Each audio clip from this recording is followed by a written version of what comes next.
21 ईसाई जीवन व्यवहारिक विवाद सब्त का दिन ईसाई रविवार को पूजा क्यों करते हैं? डैनियल आर हाइट 4 मिनट पढ़े। सृष्टि के बाद से परमेश्वर के लोग सप्ताह के 7वें दिन पूजा करते थे। यह एक सृजन अध्यादेश था जिसे निर्माता ने स्वयं अपने उदाहरण से स्थापित किया था, इस इरादे से कि उसके प्राणी इसका पालन करेंगे। उसने 6 दिन काम किया और अपने छवि वाहकों को काम पर बुलाया। उत्पत्ति 2:15 उसने 7वें दिन विश्राम किया। उत्पत्ति 2:2 निर्गमन रात के 8:11 31:17 और अपने छवि वाहकों को विश्राम करने के लिए बुलाया। उन्होंने 7वें दिन को पवित्र उत्पत्ति 2:3 के रूप में अलग करते हुए अपने आशीर्वाद से इसका संकेत दिया। बाद में जब सब्बात आदेश दोहराया गया तो हमने पढ़ा, 6 दिन में प्रभु ने स्वर्ग और पृथ्वी बनाई और 7वें दिन उसने विश्राम किया और तरोताजा हो गया। उदाहरण 31:17 शब्द ताजा हिब्रू नफाश का उपयोग पुराने नियम में केवल 2 बार किया गया है। एक बार इजराइल के भीतर जानवरों, नौकरों और आगंतुकों को आराम देने के संदर्भ में रात के 11:12 और एक बार डेविड के संदर्भ में और उसके आदमी 2 शमूएल शाम के 4:14। जब परमेश्वर ने सब कुछ बनाने का काम किया तो ऐसा लगा मानो उसके विश्राम ने उसे तरोताजा कर दिया हो। फिर भी भगवान के आराम और ताजगी का अर्थ बहुत अधिक है। उन्हें उसके आनंद और संतुष्टि से लेना देना है। भजनकार लिखता है, प्रभु अपने कामों से आनंदित हो। भजन 104:31 परमेश्वर का आराम और संतुष्टि एक राजा के समान थी। स्वर्ग और पृथ्वी को अपना लौकिक महल बनाने के बाद उन्होंने 7वें दिन, ऐसा कहा जा सकता है, अपने सिंहासन पर अपना स्थान ग्रहण किया। परमेश्वर द्वारा अपने लोगों को मिस्र से बाहर और लाल सागर के पार लाने के बाद सब्त के दिन का एक वाचा चिन्ह के रूप में और भी अधिक महत्व हो गया कि परमेश्वर ने अपने लोगों को पवित्र किया। उस दिन संत लोगों की क्षमा का भी जश्न मनाया जाता था। तब तक के लिए सबको जय मसीह की। मिलते हैं अगले वीडियो में। क्या परमेश्वर गंभीर पापों को माफ करता है? बाइबल का दृष्टिकोण। क्या परमेश्वर गंभीर पापों को माफ करता है? दया परमेश्वर के खास गुणों में से एक है। भजन 86:15 परमेश्वर किस हद तक इंसानों को दया दिखाता है?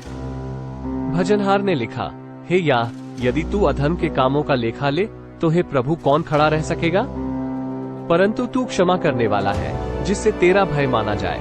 भजन 130:3-4 बाइबल की एक और जगह पर लिखा है, उद्याचल अस्ताचल से जितनी दूर है उसने हमारे अपराधों को हमसे उतनी ही दूर कर दिया है।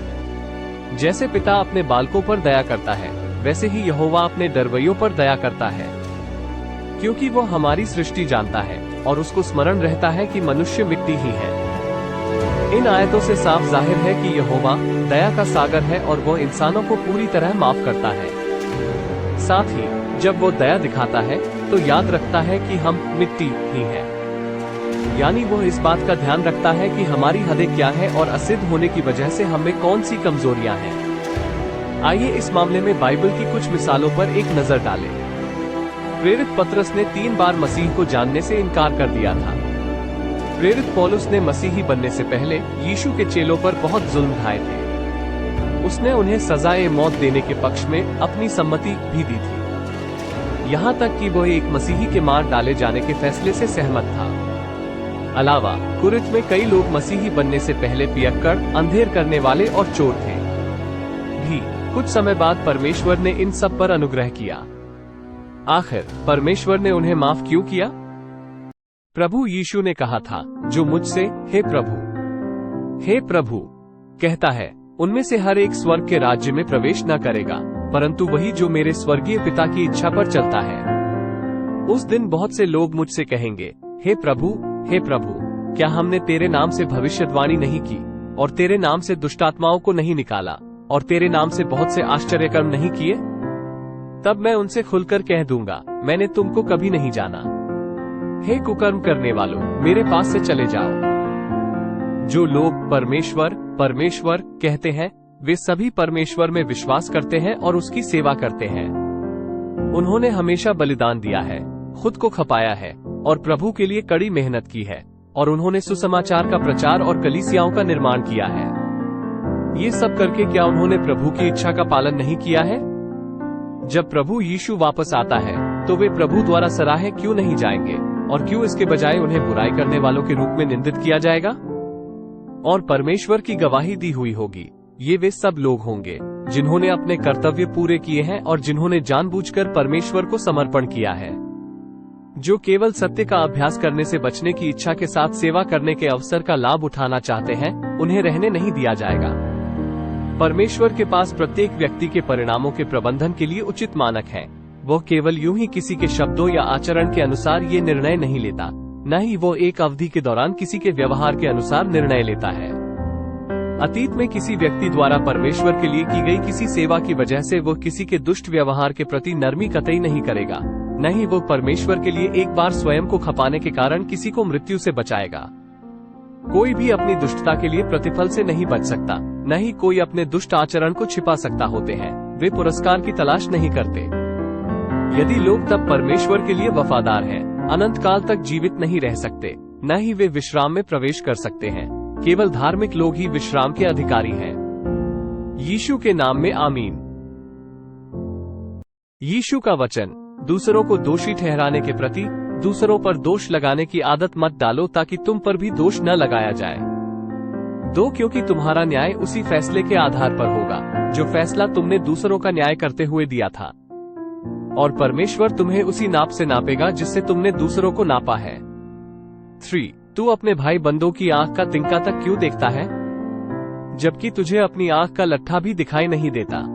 4. जब तेरी अपनी आंख में लट्ठा समाया है तो तू अपने भाई से कैसे कह सकता है कि तू मुझे तेरी आंख का तिनका निकालने दे?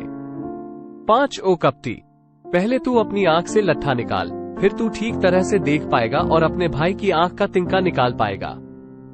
6. कुत्तों को पवित्र वस्तु मत दो, और सुअरों के आगे अपने मोती मत बिखेरो, नहीं तो वे सुअर उन्हें पैरों तले रौंद डालेंगे, और कुत्ते पलटकर तुम्हारी भी धज्जियां उड़ा देंगे। जो कुछ चाहते हो उसके लिए परमेश्वर से प्रार्थना करते रहो। लूका 11:9-13। 7. परमेश्वर से मांगते रहो, तुम्हें दिया जाएगा। खोजते रहो, तुम्हें प्राप्त होगा। खटखटाते रहो, तुम्हारे लिए द्वार खोल दिया जाएगा। 8. क्योंकि हर कोई जो मांगता ही रहता है प्राप्त करता है। 9. तुम में से ऐसा पिता कौन सा है जिसका पुत्र उससे रोटी मांगे और वो उसे पत्थर दे? 10. या जब वो उससे मछली मांगे तो वो उसे सांप दे दे? बताओ, क्या कोई देगा? ऐसा कोई नहीं करेगा। 11. इसलिए यदि चाहे तुम बुरे ही क्यों न हो, जानते हो कि अपने बच्चों को अच्छे उपहार कैसे दिए जाते हैं, सो निश्चय ही स्वर्ग में स्थित तुम्हारा परम पिता मांगने वालों को अच्छी वस्तुएं देगा। व्यवस्था की सबसे बड़ी शिक्षा। 12. इसलिए जैसा व्यवहार अपने लिए तुम दूसरे लोगों से चाहते हो, वैसा ही व्यवहार तुम भी उनके साथ करो। व्यवस्था के विधि और भविष्यवक्ताओं के लिखे का यही सार है। 13. सूक्ष्म मार्ग से प्रवेश करो। यह मैं तुम्हें इसलिए बता रहा हूँ क्योंकि चौड़ा द्वार और बड़ा मार्ग तो विनाश की ओर ले जाता है। बहुत से लोग हैं जो उस पर चल रहे हैं। 14. किंतु कितना सकरा है वह द्वार और कितनी सीमित है वह राह जो जीवन की ओर जाती है। बहुत थोड़े से हैं वे लोग जो उसे पा रहे हैं। यीशु के नाम में आमीन।